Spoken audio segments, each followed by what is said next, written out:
1963. Three rich boys dragged Bumpy Johnson's daughter into a Waldorf bathroom. Slammed the door. Fatal mistake. They missed the last stall. 8 minutes later, no screams. Just blood pooling on marble and three bastards crawling to lick her shoes clean. One call shattered bloodlines forever. Protection. Or orchestrated slaughter. The Waldorf Astoria didn't shake hands with Harlem. It tolerated it the way royalty tolerates peasants at the gate. On this December night in 1963, the grand ballroom reeked of old money that had been marinating in privilege for generations, Cuban cigars smuggled past embargoes, French perfume that cost more per ounce than gold, and champagne so expensive the bottles didn't even have price tags because if you had to ask, you couldn't afford to breathe the same air. Crystal chandeliers dripped light onto tuxedos cut in London by tailors whose waiting lists stretched years. Gowns stitched in Paris by seamstresses who went blind creating perfection. This wasn't Bumpy Johnson's world, not the world he was born into, not the world that wanted him. But he walked into it like he owned the deed. The building and the ground it stood on. Elise Johnson, 19 years old. Columbia University student. Her father's only soft spot in a life built on broken bones and broken men sat beside him at table 17. Not table 1 where the real power congregated. Not table 5 where new money tried desperately to look like old money. Table 17, close to the exit. Always close to the exit. She'd learned that survival lesson before she learned to read. Before she learned her own address. Before she understood why her father never slept in the same location twice. Her emerald dress screamed money that Bumpy had bled Harlem dry to legitimize. Every thread purchased with cash that had passed through so many hands it had forgotten its original sins. Tonight wasn't about celebration or socializing or pretending they belonged. It was about invasion. It was about planting a flag in enemy territory and daring someone to pull it down. They're staring, Daddy. Her voice barely cut through the jazz quartet playing music that cost more per note than most people earned per hour. Let them stare until their eyes fall out. Bumpy's fingers drummed the tablecloth, the only tell he ever gave. The only crack in the armor he'd spent 3 decades forging.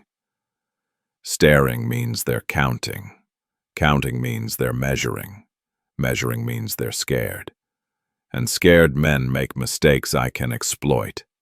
Across the room, Senator William Whitmore raised his glass in what looked like a friendly gesture to anyone who didn't understand the language of power. It wasn't friendly. It was a threat wrapped in etiquette. Violence disguised as civility. Whitmore needed Bumpy's money to win re-election. Dirty cash laundered through construction contracts that would never be built properly. Union votes bought with threats and promises, campaign contributions that violated every law but left no evidence.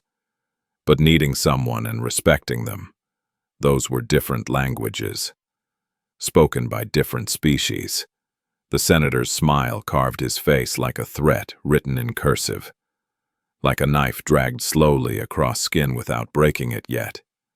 Mr. Johnson. The hotel security captain materialized beside their table, too quiet for a man that size. Moving like smoke, had learned to wear a uniform. His arrival wasn't accidental. Nothing in the Waldorf was accidental. The senator requests 5 minutes of your time. Private conversation. Cloakroom. Matters of mutual benefit that require discretion.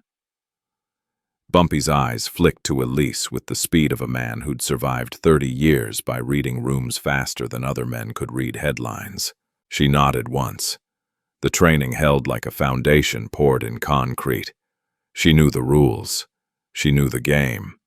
She knew that showing fear was the same as bleeding in shark-infested waters. 5 minutes, Bumpy said, standing with the deliberate care of a man buttoning his jacket with the same precision he'd use loading a gun.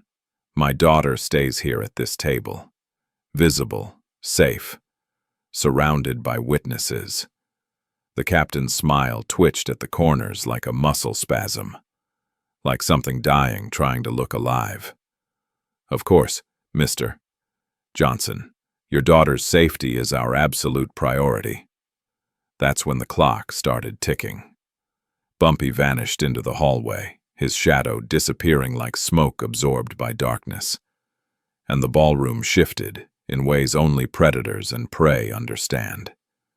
Elise felt it before she saw it, eyes crawling across her skin like insects with legs made of judgment and contempt. 3 young men at table 4, positioned with the strategic precision of wolves who'd spotted something vulnerable and alone. Ivy League haircuts that cost more than college tuition. Inherited jawlines that came with inherited everything money. Property. The assumption that the world existed for their pleasure. The kind of boys who'd never been told no by anyone who mattered. Anyone who could enforce consequences. Anyone who could make them bleed. Bradley Ashford III, his father owned half the judiciary and the other half owed him favors. Carter Mills' steel fortune built on immigrant bones crushed in factory accidents that were never investigated. Lance Whitmore, the senator's nephew. Drowning in his uncle's shadow. Desperate to prove he was more than a famous last name. They whispered to each other with the intimacy of conspirators. They laughed with the cruelty of boys who'd never faced real danger. Then Bradley stood up, his movement casual, predatory, inevitable as gravity. Elise's pulse kicked into overdrive, but her face remained calm as a frozen lake. She remembered her father's voice like a recording playing in her head. You run. Your prey they'll chase until you're cornered. You stand your ground. You're a problem they'll have to solve with violence. You walk away, calm and controlled. You're dangerous, and dangerous makes them hesitate long enough for help to arrive.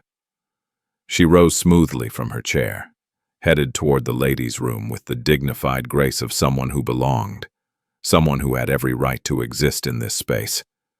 Every step was calculated, every breath was measured, every movement was a chess piece being positioned.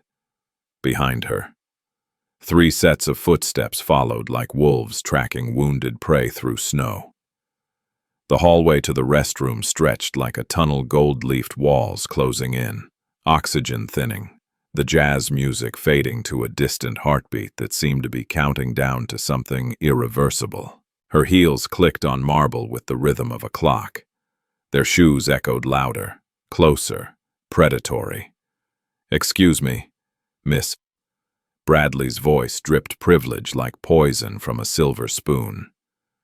"You look lost in this big hotel. Confused. Out of place." Elise didn't turn around, didn't acknowledge the threat, didn't give them the satisfaction of fear. "I'm not lost. Shame about that." Carter's laugh scraped her spine like nails on a chalkboard made of bone. "We could show you around, give you a private tour. This hotel has rooms most guests never see, private rooms. Quiet rooms. Rooms where certain activities happen without interruption." Her hand found the restroom door handle, pushed. Lance's palm slammed it shut above her head with force that rattled the frame. "Rude to walk away when someone's talking to you, sweetheart." His breath reeked of bourbon and entitlement, of a life where consequences were things that happened to other people. "Your daddy teach you manners, or did he just teach you how to spend his dirty money and pretend you belong in places like this?" The door gave way. She slipped inside. They followed like it was their right, their territory, their world. Click. The lock turned with the finality of a coffin being sealed. The bathroom stank of expensive soap designed to mask the smell of rot underneath and cheap intentions wrapped in expensive clothing. 3 boys circled Elise like wolves who'd forgotten what wolves die from, who'd never encountered a trap they couldn't escape through money or connections or their father's phone calls. The mirrors multiplied them into an army 9 predators in reflection, shadows stacked on shadows, threat compounded by repetition. One girl who refused to shake, who refused to give them the satisfaction of visible fear, who'd been trained since childhood that showing weakness was the same as signing your own death warrant. Bradley leaned against the sink with casual arrogance, blocking the only exit with his body like a piece of furniture that thought it had autonomy. His Princeton ring caught the light, a weapon disguised as jewelry. A reminder that he'd inherited everything, including the assumption that laws didn't apply to people with the right last names. "You know who my father is." His voice carried the weight of assumed authority. "Should I?" Elise's voice stayed level as a surgeon's hand during an operation. Bumpy's daughter didn't beg. Bumpy's daughter didn't plead. Bumpy's daughter didn't give predators the reaction they craved like addicts chasing their next fix. Judge Harrison Ashford, Southern District Federal Court. He decides who walks free and who rots in prison cells until their families forget their names. Bradley's smile carved deeper into his face like something being excavated. "One word from me. Your daddy's construction contracts buried under legal concrete so thick archaeologists won't find them. His parole officer activated like a sleeper agent waking up. Your college fund frozen solid. Your Columbia acceptance reconsidered based on new information about your family's criminal enterprises." Carter stepped closer, 6'3" of inherited muscle and zero consequence. The kind of physical presence that had never encountered resistance because money had smoothed every path before he walked it. His hands flexed with anticipation, knuckles cracking like small bones being broken one by one. "You think you belong here in this hotel, at our tables, breathing our air." He grabbed her wrist with force designed to leave bruises shaped like fingerprints. "You're a courtesy invitation, a token. Harlem trash dressed up in expensive fabric. But trash doesn't stop being trash just because you spray perfume on it." Elise didn't pull away because pulling away showed fear. And fear was blood in water that attracted bigger sharks. "Let go of my wrist." 2 words, no tremor, no negotiation. Statement of fact. Lance laughed with that particular sound rich boys perfect by their 16th birthday. The laugh that says the world is their toy and other people are breakable, replaceable, disposable. He moved behind her like a chess piece being positioned, trapping her between 3 bodies and cold marble that had witnessed variations of this scene for decades. "Or what happens if I don't, you'll tell Daddy he's busy right this second, making deals in the cloakroom, bowing to my uncle, learning his place in the hierarchy, understanding that Harlem ends where Manhattan begins." Lance's hand brushed her shoulder with the presumption of ownership, with the casual entitlement of someone who'd never been denied anything he wanted. The faucet dripped its steady rhythm. Drip, drip, drip, like a metronome counting down to something they couldn't see coming. Bradley's fingers reached toward her face with the confidence of someone who'd never been stopped mid-action. That's when Elise spoke calm as a funeral director discussing casket options, as controlled as a bomb disposal expert cutting wires. "You boys ever play hide-and-seek when you were children?" Carter blinked confusion, his predatory momentum interrupted. "What the hell are you talking about?" "Hide-and-seek. Simple children's game. You hide somewhere. Someone seeks you out. The goal is to find every hiding spot. Check every corner. Look behind every door." Her eyes shifted past them toward the far end of the bathroom. "You're supposed to check every hiding spot before you declare victory." Bradley's smile faltered like a light flickering before it dies. "What game are you playing right now?" "The last stall." Elise's voice dropped to a whisper that somehow carried more weight than shouting. "You didn't check the last stall before you locked that door." 3 heads turned in synchronized motion, like puppets controlled by the same string. The stall door at the far end, previously standing slightly ajar in their peripheral vision, now stood wide open like a mouth prepared to swallow them whole. Standing in the frame like death incarnate, wearing a tailored suit. 6'4" of walking nightmare. Zip. No last name that anyone lived long enough to use twice. No first name that appeared in any official documentation. Bumpy's shadow, made solid. Bumpy's insurance policy given human form. The man moved like smoke had learned to kill and hit like a freight train wrapped in razor wire soaked in malice. His eyes were flat and empty in the way that only comes from seeing too much blood to register one more body as anything special. Too much violence to consider 3 privileged boys as anything other than targets requiring education. Bradley's voice cracked like thin ice under weight. "Who the fuck are you?" Zip moved with mechanical precision, not fast because fast implied hurry. And hurry implied concern about outcome. This was surgical. This was inevitable as gravity. His hand clamped Bradley's throat with the casual efficiency of someone adjusting a necktie, not choking. Just holding. Just demonstrating who controlled oxygen in this room. Bradley's Princeton ring clattered to the marble floor, the sound echoing like a bell announcing the end of something. "Hands off the girl." Zip's voice gravel scraped over concrete mixed with threat. "Right now. Immediately. Before I decide, demonstrations require broken bones."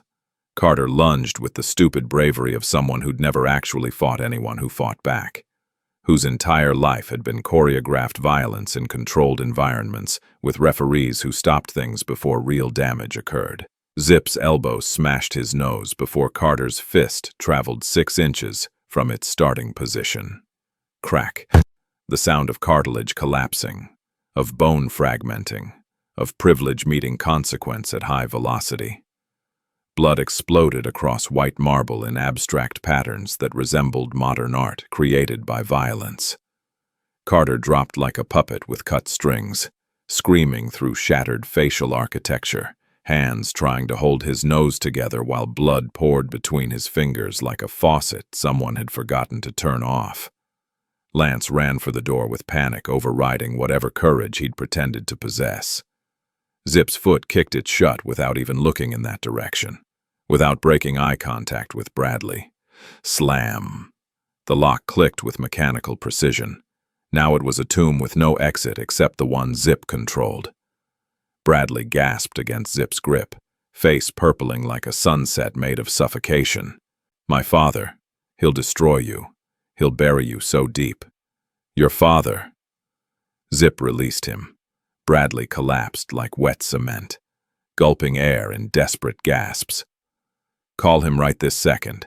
Tell him 3 boys just cornered a girl in a locked bathroom. Pause measured in heartbeats. See if he asks about your safety, or about who witnessed it." Lance's back hit the wall with force that knocked wind from his lungs. "We didn't actually touch her. We were just..."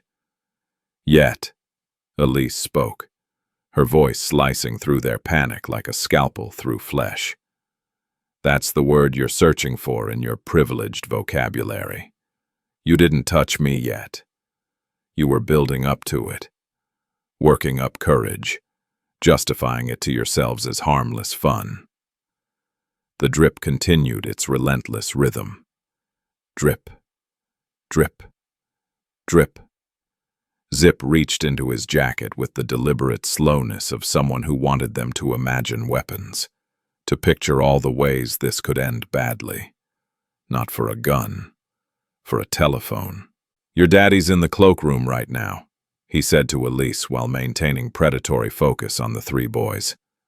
"Making deals with their families, shaking hands that have blood on them but wear expensive gloves. You want me to call him and interrupt those negotiations, or you want to teach these boys personally what happens when people mistake hospitality for weakness." Elise looked at 3 boys shaking on blood-smeared marble. At privilege, learning its first lesson about consequence. At entitlement, discovering its expiration date. Then she smiled with something that wasn't kindness or mercy or forgiveness. "Get them on their knees first." All three. I want them low enough to understand what ground level looks like. 3 boys. 1 executioner. 0 mercy. The bathroom mirrors shattered reality into fragments. Bradley's throat strangled purple. Carter's nose exploded across his face like a hand grenade detonated point blank. Lance's spine crushed against tile like he could dissolve into the porcelain and vanish forever. The marble floor drank blood in spreading pools that grew wider with each passing second. Drip, drip, drip. That bastard faucet ticked like a timer on a bomb counting down to annihilation. Bradley clawed at his windpipe. Choking on silver spoon privilege turned to razor blades in his throat. You don't comprehend what you've triggered here. My father controls the entire federal bench in this district. 1 phone call, and your boss gets buried in legal concrete so deep he'll never surface, his parole revoked. His businesses torched to ash. His daughter expelled from every institution that matters. My boss, Zip's laugh, gutted the air like a straight razor through silk curtains. Listen carefully. You entitled parasite feeding off daddy's name. My boss is in that cloakroom right this second, squeezing hands with your father, negotiating construction contracts, exchanging blood money wrapped in legal paperwork. You think he doesn't orchestrate exactly where I stand? You think he doesn't calculate precisely where she breathes? He jabbed a finger toward Elise like loading a chamber. This entire evening was engineered down to the minute. You 3 maggots just crawled into the trap we built specifically for predators like you. Carter gurgled through his decimated nose, blood fountaining between his fingers in rhythmic pulses. Hospital. We're hemorrhaging here. We need doctors, ambulances, someone who can... You need to silence that hole in your face and absorb what I'm about to teach you. Elise's voice severed his whimpering like a guillotine through neckbone. She advanced, not retreating from the carnage, wading directly into it. The girl they'd hunted 5 minutes ago now dominated this slaughterhouse. You 3 invaded this space believing your surnames were bulletproof vests that could deflect any consequence. Believing a black girl isolated and alone meant 0 retaliation. Believing power meant who your daddy knows instead of who your daddy fears when the lights go out. She dropped to Bradley's level eye to terrorized eye, close enough to smell the fear leaking from his pores. You miscalculated the entire battlefield. You misjudged the soldier standing before you. And you catastrophically underestimated my father's reach in this city. Lance's voice disintegrated into fragments of broken syllables. We didn't intend any real harm, it was merely supposed to be. Merely what Elise erupted upright like a verdict being pronounced. Merely recreation, merely asserting dominance over someone you considered beneath you. Merely reminding me that regardless how much my father sacrifices to infiltrate your tables and your clubs, his daughter remains prey. You can seize in corridors whenever the urge strikes. The drip hammered against porcelain. Drip, drip, drip. Each drop detonated louder than the jazz music drowning 3 walls distant, where champagne still flowed and nobody knew about the education happening in this locked tomb. Zip excavated something from his jacket. Not artillery. A handkerchief. White linen. Monogrammed with initials that probably cost more than most people's monthly rent. He hurled it at Carter's ravaged face. Stanch that bleeding before you contaminate this marble. This stone costs more than your father's entire industrial complex produces in a quarter. Carter snatched it with convulsing fingers. What's your demand here, Cash? We can liquidate millions within the hour, whatever number stops this before. Cash, Zip's smile, could murder hope in its crib. You imbeciles think this concerns currency. Your bloodlines hoard money like dragons on gold. Bumpy Johnson commands respect, the kind that makes grown men cross the street when they see his shadow. And you three vermin just attempted to violate something sacred to a man who's terrorized this city for 3 decades, teaching people what happens when they disrespect what's his. Bradley scraped together his voice-fractured glass, grinding together. We'll prostrate ourselves. Publicly, privately. Whatever appeases him and makes this nightmare end. He doesn't crave your apologies. Elise spoke quieter now, and somehow quiet slaughtered louder than any screaming could. He requires you to comprehend a fundamental reality about how power actually functions. Power doesn't emanate from your father's courtroom or his judge's robe. It doesn't radiate from steel empires or Senate connections or country club memberships. Power manifests from knowing which doors stay sealed, which rooms contain witnesses, which girls have enforcers positioned in the shadows before predators even enter the hunting ground. She rotated toward Zip with the precision of a choreographed execution. Educate them. Zip plunged into his other pocket and extracted a camera. Polaroid instant development. The kind that immortalizes evidence immediately. No darkroom required. No delay between crime and documentation. Click. The flash incinerated the scene, 3 boys wallowing in blood-soaked marble like pigs in their own filth.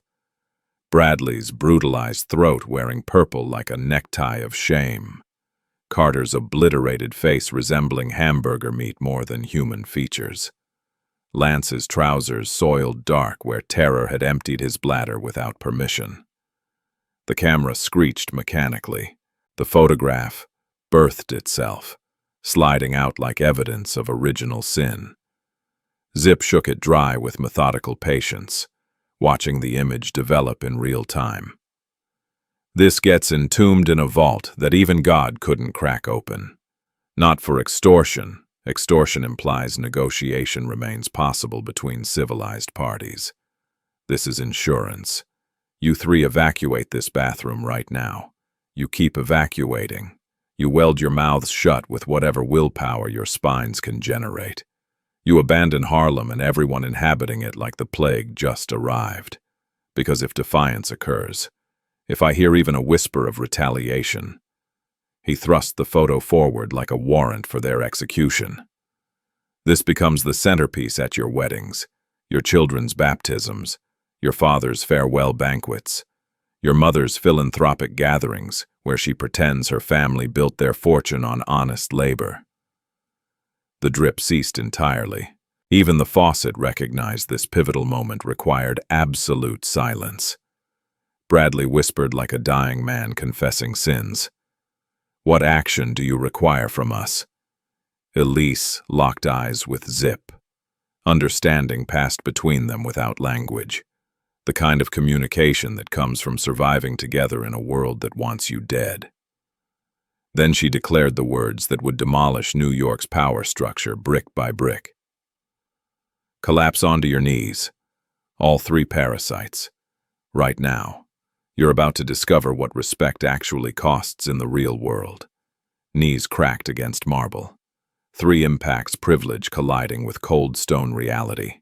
The sound ricocheted off mirrors, amplifying the degradation into eternal repetition that would haunt them until their dying breath.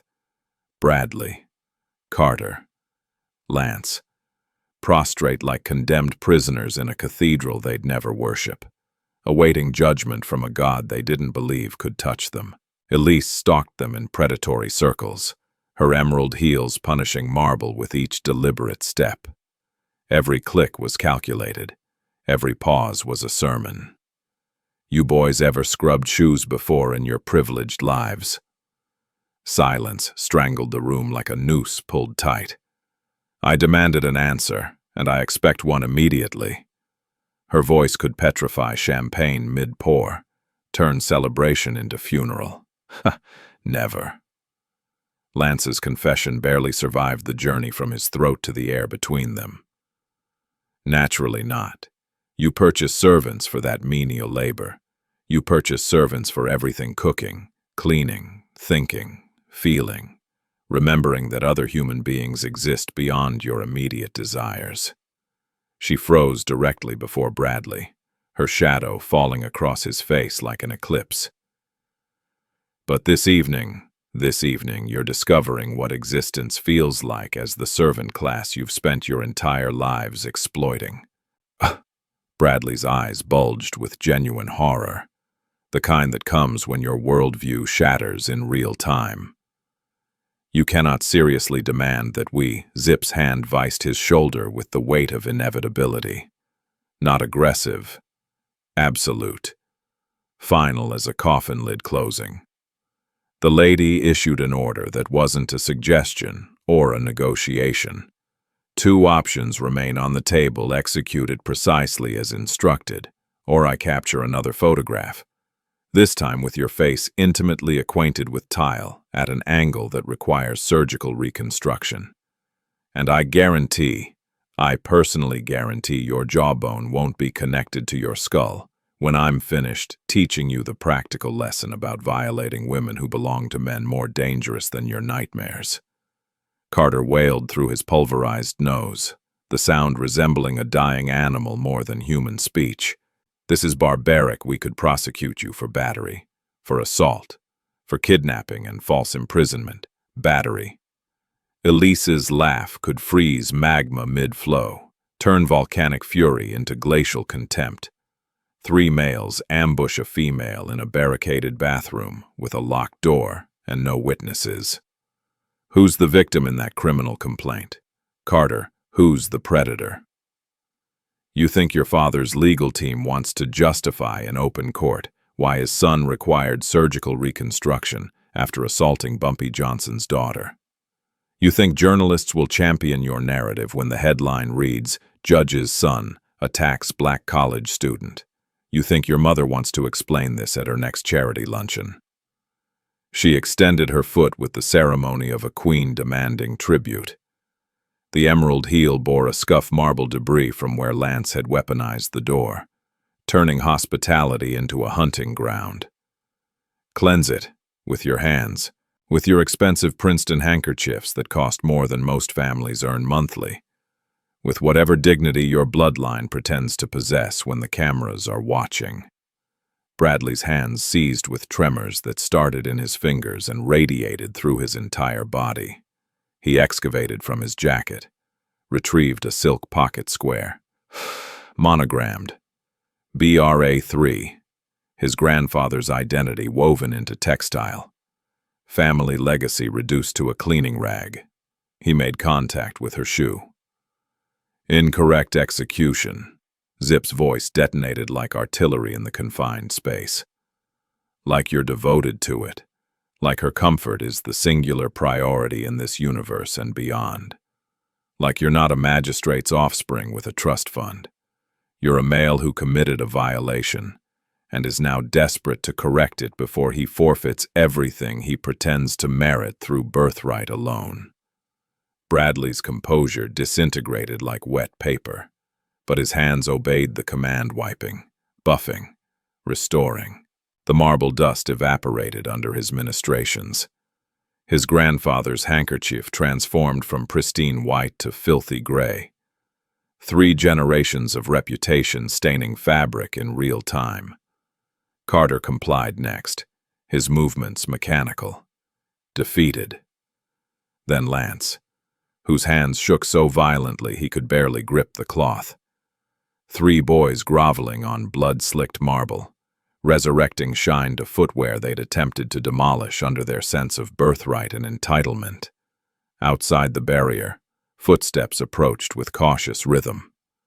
The bathroom attendant's voice filtered through, muffled but concerned. "Mrs. Assistance required inside." I heard some commotion and Elise maintained unbroken eye contact with the 3 broken boys kneeling before her like penitents seeking absolution they'd never receive. "Everything's immaculate in here. Merely instructing some young gentleman about proper conduct and respect. Thank you for your concern." The footsteps withdrew, retreating back into the world where jazz still played and champagne still flowed, and nobody knew about the revolution happening behind locked doors. When the shoes radiated perfection, when every speck of marble dust had been eliminated and the leather gleamed like new, Elise retreated 2 measured steps. Now you'll absorb this information with absolute clarity, because repetition won't occur. You evacuate this bathroom. You return to your tables wearing smiles that don't reach your eyes. You reveal nothing to anyone breathing, not your patriarchs, not your attorneys, not your confessors who pretend to care about your souls. Lance's voice shattered into jagged fragments. Why would we shield you after this humiliation? You're not shielding me. You fool. Zip brandished the Polaroid again, the photograph now fully developed. Evidence crystallized into permanent reality. You're shielding yourselves from complete annihilation. Because if this narrative circulates, if anyone discovers that 3 Ivy League parasites attempted cornering Bumpy Johnson's daughter in a locked bathroom and concluded the evening polishing her shoes on their knees, your dynasties don't merely lose face. They lose everything. Contracts, connections, credibility. The social capital your families have accumulated across generations evaporates overnight. He invaded their personal space, towering over them like judgment incarnate. Respect is oxygen in this metropolis, and you 3 just suffocated. Bradley staggered vertical, his legs liquefied from kneeling and terror combined. How do we verify you won't weaponize that photograph regardless of our compliance? Elise's smile could eviscerate steel, cut through armor like it was tissue paper. Because unlike you amateurs who announce every victory, we don't require proof of power. We simply possess it. We live it. We are it. The door unlocked with a mechanical click that sounded like a cell door opening. Zip wrenched it open.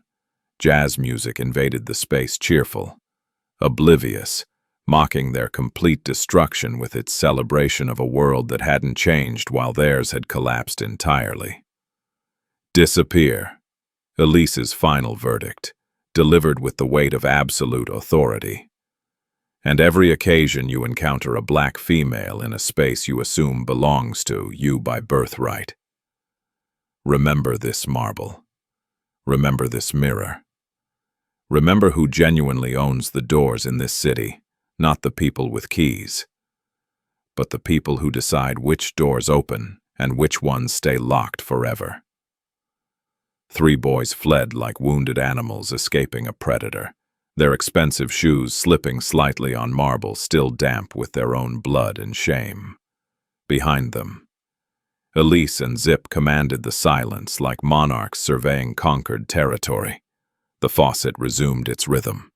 Drip, drip, drip, counting seconds until New York would hemorrhage into a new era where old rules no longer applied, and new ones were being written in locked bathrooms by people who refused to kneel. 20 minutes earlier, in the cloakroom that smelled of cigar smoke and conspiracy, Bumpy Johnson had already seen the entire chessboard 3 moves before anyone else knew the game had started. Senator Whitmore's handshake lasted 2 seconds too long, the grip of a man trying to establish dominance, trying to remind Bumpy who controlled the corridors of legitimate power in this city. Mr. Johnson, I'm delighted you accepted our invitation to the Liberty Gala. It demonstrates remarkable progress in community relations. Community relations, code words for, we're allowing you to exist. Bumpy smiled the way a shark smiles before it tastes blood. Progress requires investment on both sides. Senator, I bring capital. You bring legitimacy. Together we build something that benefits everyone involved. Indeed. Whitmore gestured to the contracts spread across the mahogany table like a trap disguised as opportunity. These construction permits for the Lenox Avenue development, they require certain assurances about labor practices, union cooperation, the usual regulatory compliance. The usual regulatory compliance. Code words for, we need your money, but we'll bury you in legal quicksand the moment you become inconvenient. That's when Bumpy noticed the photographer positioned near the ballroom entrance, too well-dressed to be press, too alert to be a guest. The camera hung around his neck like a noose, waiting for the right moment to tighten. And the hotel security captain who'd escorted him to this cloakroom. His eyes kept flickering toward the hallway, toward the restrooms, like a man waiting for a signal he'd been paid to anticipate. Bumpy had survived 30 years in Harlem by reading rooms the way priests read scripture, every gesture a verse, every silence a sermon, about who wanted him dead and how they planned to accomplish it. This wasn't a business meeting. This was an execution disguised as negotiation. The trap was elegant in its simplicity: provoke an incident involving his daughter in a prestigious location, capture it on film, leak it to newspapers that would transform self-defense into criminal assault, use the scandal to revoke his parole and bury his construction permits under legal concrete that would take decades to excavate. Whitmore needed him gone but couldn't be seen ordering the hit. So he'd engineered a situation where Bumpy would eliminate himself. Almost brilliant. Almost. Senator, before we proceed with these contracts, I need 5 minutes to check on my daughter. Bumpy stood with the calm of a man who'd just figured out he was sitting in an electric chair and had already decided how to short-circuit it. Fatherly concern. I'm sure you understand. Being a family man yourself. Whitmore's smile flickered like a candle in wind. Of course, though I should mention the photographer from the Times is here tonight, documenting the gala. Any incidents, any disturbances, any unseemly behavior would be most unfortunate for everyone involved. There it was, the threat wearing a tuxedo. Bumpy walked toward the door, then paused with his hand on the handle. Senator, let me ask you something man to man. If scandal erupts in the Waldorf Astoria tonight, if something happens that brings negative attention to this establishment, to this event, to the powerful families gathered here, who suffers more, the man from Harlem who can disappear into the streets he controls, or the senator whose re-election campaign depends on appearing above reproach? The color drained from Whitmore's face like water from a cracked glass. Because if my daughter is harmed under your roof, at your invitation, surrounded by your guests. Bumpy's voice dropped to a whisper that carried more menace than shouting ever could. Every newspaper in this city will ask why a federal judiciary event couldn't protect one college girl. They'll investigate. They'll dig. They'll find things about campaign contributions and construction permits that you'd prefer stayed buried. He opened the door, letting jazz music and light spill into the conspiracy. I'll be back in 5 minutes to sign those contracts. Senator, unless you'd prefer to renegotiate terms based on new circumstances. But Bumpy didn't return to the ballroom. He went somewhere more important. He went to make a phone call to the one person who'd been positioned in that bathroom since before the gala even started. Zip had been in that last stall for 45 minutes, waiting like a loaded gun that knew exactly when to fire. Because the Liberty Gala wasn't a trap for Bumpy Johnson. It was a trap Bumpy Johnson had built for everyone who thought they could hunt his daughter without consequence. In the bathroom, 3 walls away, Elise was just beginning to understand the most painful truth about her father's love. He protected her by making her bait, kept her safe by putting her in danger, saved her life by risking it in ways that would haunt her forever. The photographer near the ballroom entrance, Bumpy had paid him more than Whitmore had, with instructions to document 3 specific faces leaving a bathroom looking terrified. The hotel security captain, he'd been on Bumpy's payroll longer than he'd been on Waldorf's, with explicit orders about which hallway to ignore and which locked door to never investigate. Even the 3 boys, Bradley, Carter, Lance, weren't random predators. They were the sons of the 3 men who'd been blocking Bumpy's construction permits for 18 months.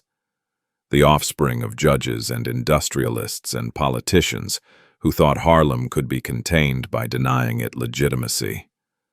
Bumpy hadn't brought his daughter to a trap. He'd brought the trap to them, and now, kneeling on blood-soaked marble, 3 bloodlines were learning what every predator eventually discovers. Sometimes the prey you're hunting is hunting you right back with better planning, colder calculation, and absolutely zero mercy. The real shock wasn't that violence had occurred in the Waldorf Astoria. The shock was that it had been choreographed from the beginning by the one man everyone assumed was desperate for acceptance. Bumpy Johnson wasn't begging for a seat at their table. He was deciding who got to keep their chairs. The bathroom phone, ivory and gold, installed for wealthy women calling their drivers, became an execution tool in Zip's hand. He dialed with the precision of loading bullets into a chamber. Each number clicked like bones breaking in sequence. 3 boys still knelt on marble, turning their expensive trousers dark with blood and shame. Their hands were wet from cleaning Elise's shoes. Their dignity shattered on the floor like Carter's nose fragments too scattered to ever reassemble. The phone rang twice. Judge Ashford's residence, a butler's voice, trained to sound neutral about everything, including apocalypse. Tell the judge his son Bradley needs him. Tell him it's urgent. Tell him it concerns whether his son can ever show his face in public again. 30 seconds of breathing on both ends. Then a different voice, older, harder, carrying the authority of someone who'd sentenced men to death with a gavel. Who is this if this is ransom? You need to understand I have federal resources. Judge Ashford. Zip cut through like a scalpel. This isn't kidnapping. This is education. Your son is in the Waldorf ladies' restroom, unharmed but humiliated, kneeling on marble, learning about consequences for the first time in his privileged existence. Silence, the kind that precedes either explosion or calculation. Let me speak to my son. Zip held the phone toward Bradley, who stared at it like a snake. Tell him what you attempted to do to a 19-year-old girl in a locked bathroom. Bradley's hand shook violently. Father, we didn't, it wasn't supposed to. Bradley, are you injured? No warmth, no concern. Just tactical damage assessment. My throat is bruised. Carter's nose is broken. Lance wet himself. But Father, we didn't actually touch her. Stop talking. Command. Not suggestion. Is anyone else present? Zip took the phone back. Everyone present can hear everything. Judge. Your son. His accomplices. The girl they cornered. And me, the person who stopped 3 boys from committing assault that would have destroyed more than one victim. Who are you? I'm the consequence wealthy boys never encounter because their fathers make calls that erase mistakes. I'm what happens when someone decides justice matters more than protecting bloodlines. If you've harmed my son, your son harmed himself by cornering a girl and threatening her with your power. Zip's voice could freeze magma. The only question is what happens next. Judge Ashford's breathing changed, calculation replacing fury. What do you want? Money I can deliver cash within the hour. Favors I have influence throughout federal judiciary. Name your price. We don't want money. Money is what people use when they can't command respect. Zip glanced at Elise. We want you to ask one question. Ask if the girl is all right. Ask about her well-being before you ask about your son's reputation. Silence, stretched like rope pulled tight. Then Judge Ashford spoke, confirming everything Elise suspected about power's moral architecture. Is there anyone else who witnessed this? Any staff? Guests? Anyone who might provide testimony? Not is the girl hurt. Just, are there witnesses? Elise felt something cold settle in her chest. Not anger, understanding. These people didn't have morality. They had public relations. Zip smiled without warmth. Judge, your son walks out of here, returns to the gala, smiles for cameras. Because if this story circulates, if anyone learns 3 Ivy boys assaulted a black girl at a federal gala, your career doesn't survive the headlines. You're threatening blackmail. I'm offering a choice. Your son stays silent, so do we. Or this becomes tomorrow's front page, and you spend the next decade explaining why your judicial temperament couldn't prevent your son from becoming a predator. Judge Ashford's voice dropped to whisper. What guarantees do I have? The same guarantee your son gave that girl when he locked the door. Zip, let that sink in. None. You'll have to trust we're better people than your son proved to be. You'll have to live with uncertainty for the first time in your comfortable existence. He hung up without waiting for response. Bradley stared at the receiver. My father didn't even ask if I was hurt. Just about witnesses and protecting his career. Now you understand. Elise's voice carried no triumph. Your father doesn't love you. He loves what you represent. You're expendable the moment you become inconvenient. She stood, smoothed her dress. My father used me as bait tonight. Your father just proved he'd sacrifice you to avoid a headline. We're both pawns. She checked her reflection. The difference is, I knew I was bait. You thought you were the hunter. The bathroom door opened like a tomb releasing ghosts. 3 boys emerged, Bradley with silk scarf hiding throat bruises, Carter with handkerchief pressed against his shattered nose, Lance walking with steps of someone whose nervous system just learned genuine terror. They moved through the hallway like survivors of something they couldn't name, wouldn't name, couldn't afford to name. Jazz still played, champagne still flowed, crystal chandeliers still dripped light. Nothing had changed in the visible world. Everything had changed in the invisible one. A bathroom attendant, Maria, 47, 3 children. 19 years at Waldorf, watched them pass with eyes that had witnessed variations of this scene across 2 decades. She didn't ask questions. She simply watched and remembered, storing details for conversations in kitchens and break rooms where real history gets written. By morning, every maid, porter, driver would know 3 rich boys entered a bathroom hunting prey and emerged looking like prey themselves. Bumpy returned to the ballroom exactly 8 minutes after leaving. Tuxedo immaculate, expression revealing nothing.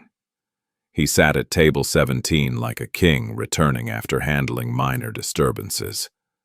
Senator Whitmore watched with eyes calculating futures that no longer existed. Strategies now obsolete, traps that had sprung on wrong targets. A construction fixer named DeLuca approached with cautious respect, the kind that comes from receiving new information about power dynamics. Mr. Johnson, I understand we have contracts to finalize. Senator Whitmore has indicated you've satisfied all requirements. Has he now? Bumpy's smile could cut diamonds. What changed his mind in 10 minutes? DeLuca glanced toward empty chairs, toward the bathroom hallway where rumors bred like bacteria. Let's call it sudden appreciation for your organizational capabilities. Contracts appeared like peace offerings, construction permits blocked for 18 months, union agreements mysteriously stalled, business licenses suddenly approved. The terms had shifted so dramatically it looked like surrender disguised as negotiation.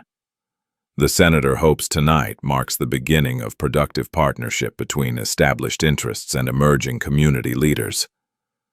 DeLuca delivered someone else's words that tasted like ashes. Emerging community leaders. Bumpy tested the phrase like examining a stone for flaws. Tell him I appreciate his evolving perspective. Tell him I look forward to cooperation as long as mutual respect remains foundational. Mutual respect. Code for I can reach into your world anytime.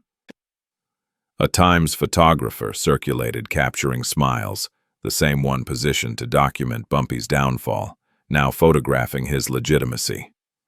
He shot Bumpy signing contracts, shaking hands, smiling with confidence of someone who belonged, not because permitted, but because he'd claimed space through methods leaving no evidence except respect. Senator Whitmore approached personally the powerful man coming to Bumpy's territory. "I trust everything is satisfactory."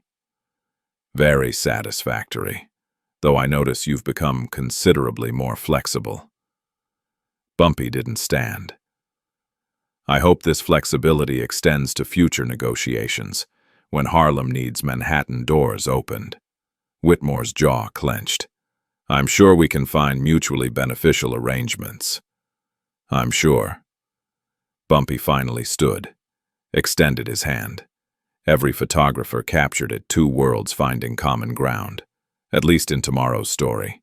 After all, we both want our children walking safely through any door without worrying about consequences from people who should know better. The emphasis on "our children" landed like a blade. Whitmore's hand trembled as they shook. "Indeed, safety is paramount. Everyone's safety." Bumpy released him. "I'm glad we understand each other."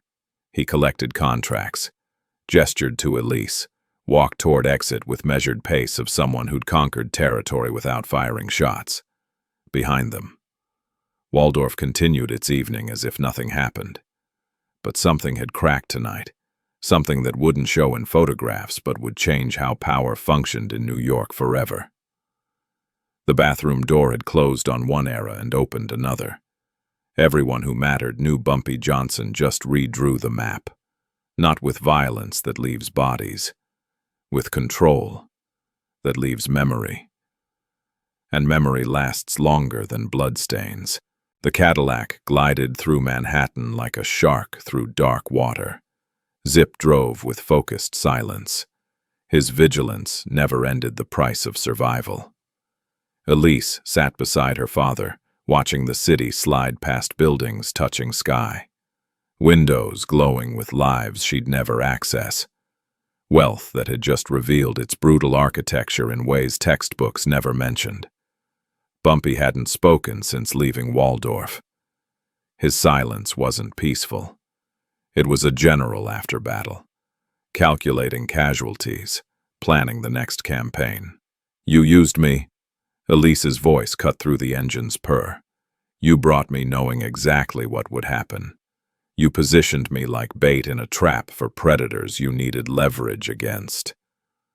Bumpy turned with eyes that had watched men die, ordered deaths, survived decades where life expectancy measured in years. "I protected you. You endangered me to protect business interests."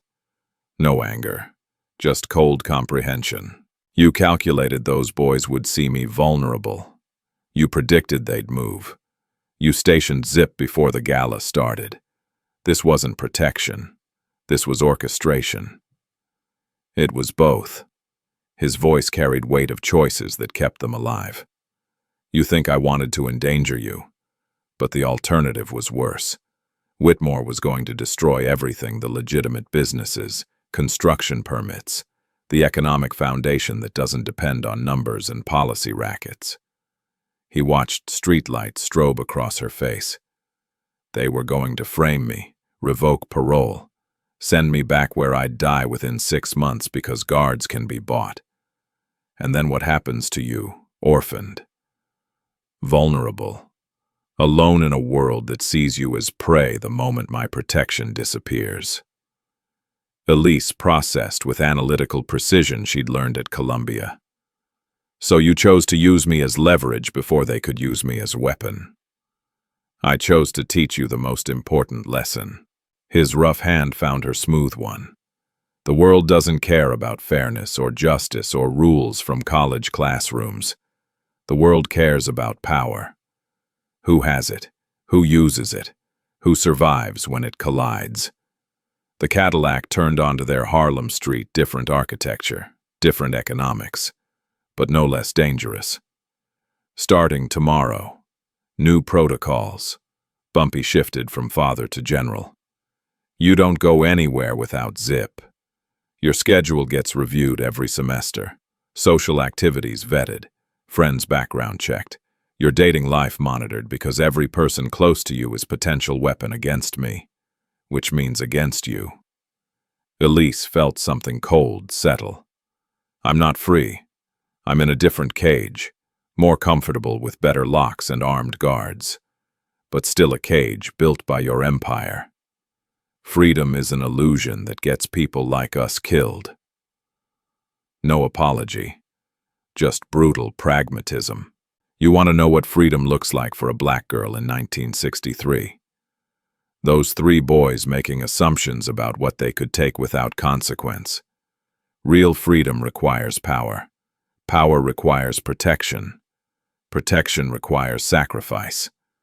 The car stopped at their brownstone fortress disguised as home. I didn't build this empire to show off. Bumpy opened his door. I built it so you could walk through doors locked to me. So you could attend Columbia while I barely finished 8th grade. So you could have choices I never had. He extended his hand, old-fashioned courtesy surreal after tonight's violence. But those choices have costs. Vigilance, restriction, living in shadows of protection that looks like prison to people who've never had to survive in a world wanting them dead. Elise took his hand, stepped onto sidewalk, looked at the brownstone she'd called home 15 years. She'd always seen shelter. Now she saw what it was: headquarters, command center, empire's administrative heart. When you win on streets, Daddy, someone always loses inside the house. Her voice carried weariness belonging to someone much older. You won tonight, got contracts and leverage and respect. But I lost something irretrievable. Bumpy's expression cracked slightly. What did you lose? The belief that you'd never use me the way they use their children as chess pieces in games where people are expendable assets. She walked toward the door. Turns out you're more like them than I wanted to believe. The only difference is your board is darker, and your pieces know losing means dying. She entered without looking back, leaving Bumpy standing with contracts in his pocket and victory tasting like ashes. Zip approached. She'll understand eventually. When she's older. Maybe.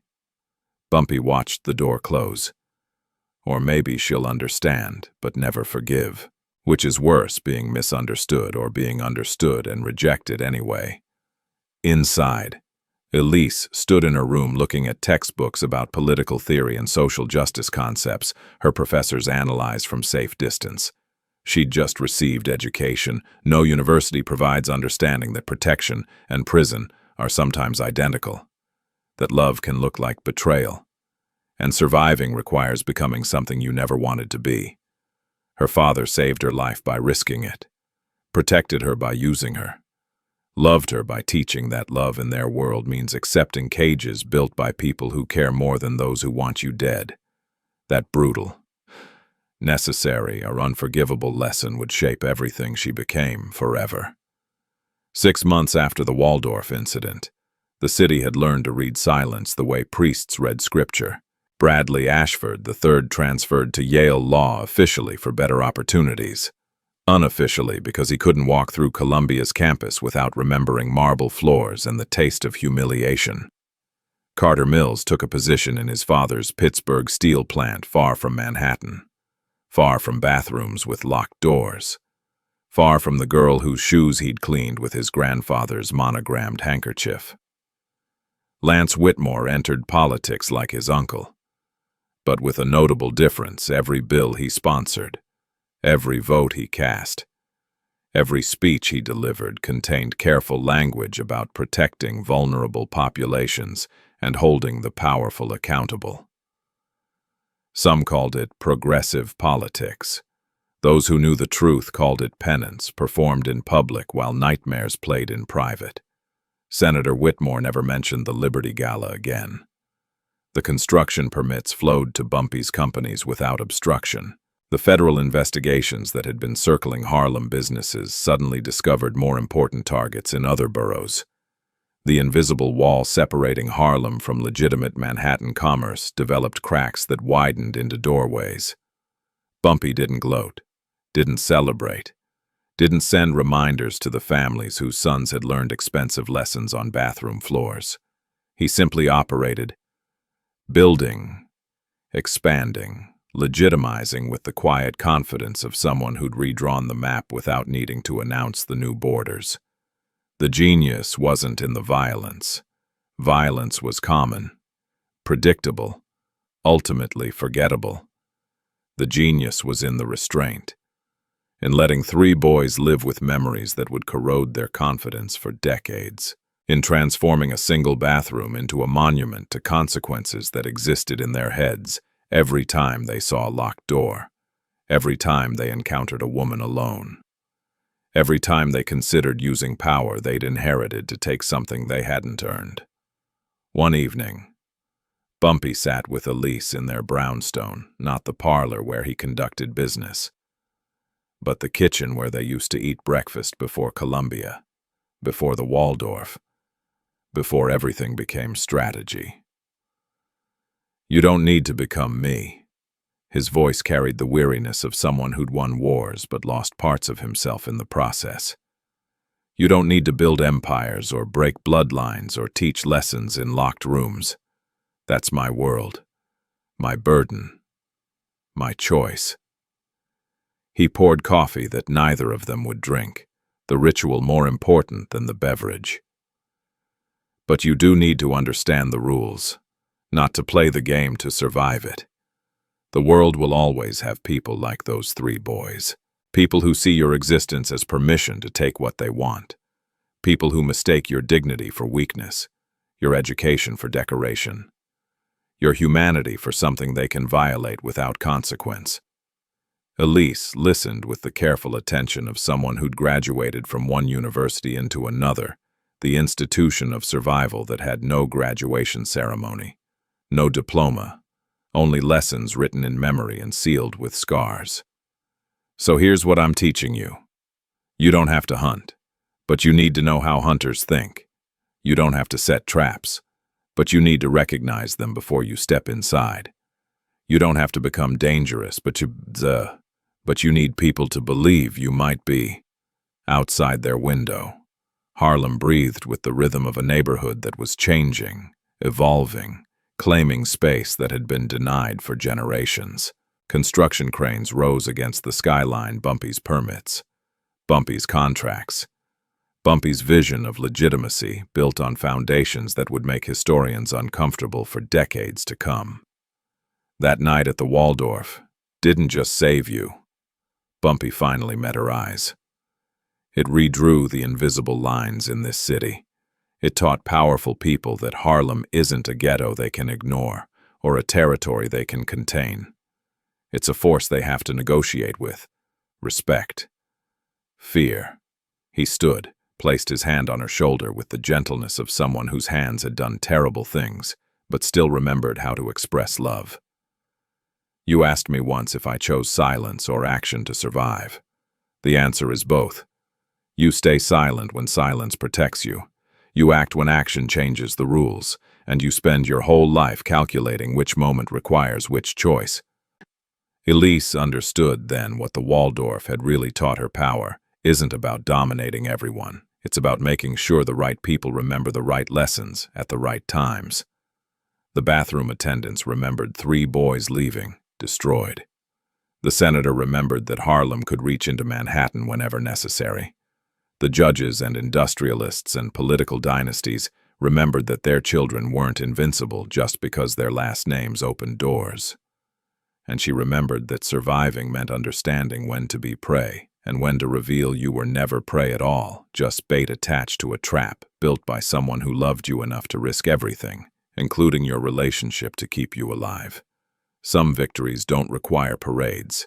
They just require memory. And in 1963, New York City's memory had been permanently rewritten by 8 minutes in a locked bathroom, and one girl who walked out unbroken while 3 boys learned that inherited power expires the moment you encounter someone who's built their own. Fan Ket. CT a 90 words. The Waldorf still stands today, same golden lights, same jazz echoing through marble halls, Same smiles, hiding calculations. But something cracked in those hallways that December night in 1963. A crack that whispered money and bloodlines aren't bulletproof anymore. Bumpy didn't win with bullets. He won by making them remember that locked doors reveal who really owns power in this city. If you want the next chapter. When Whitmore and his associates strike back using courtrooms and headlines instead of fists.